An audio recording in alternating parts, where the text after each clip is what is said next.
for a lot of reasons. And the main one, and really the only qualifier I have, is that we could execute an innocent person.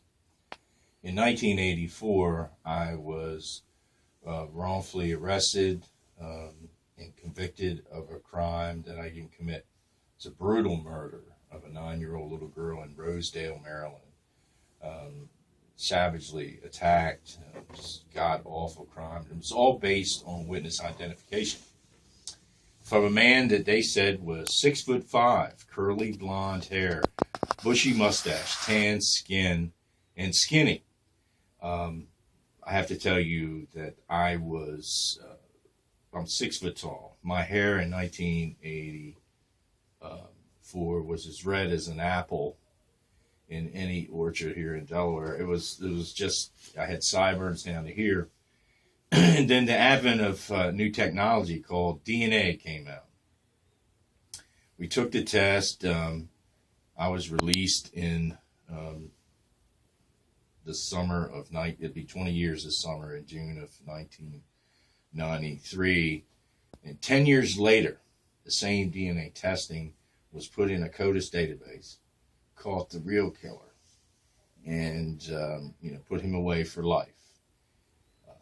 He was not 6'5". He was 5'6" and 160 pounds. You had 5 identification witnesses positively identified me as the person they saw. The prosecutor was one of the smartest people in Baltimore County. The police officers in this case were the smartest. 2 jury trials, and they were very smart and concerned citizens. But in the end, everybody was dead wrong. And that's why we don't need a death penalty in the United States. And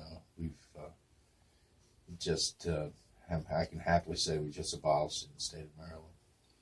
And that must have been a really significant event for you, I mean, considering where you've come from. Were you instrumental in bringing that about?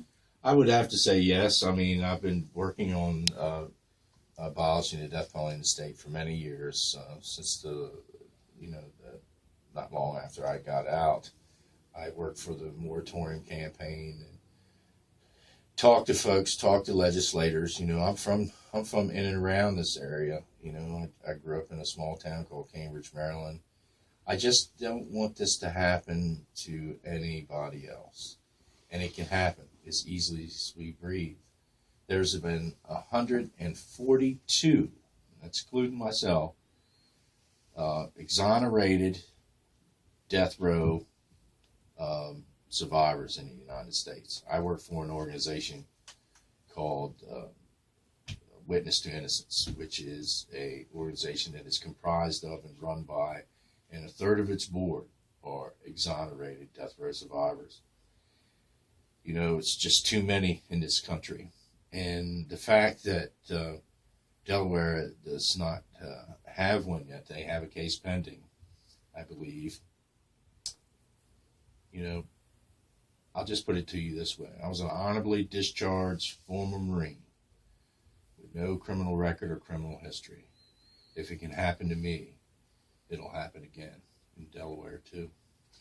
So what are you doing here today, and what are you planning on? What kind of activities are you going to be? Well,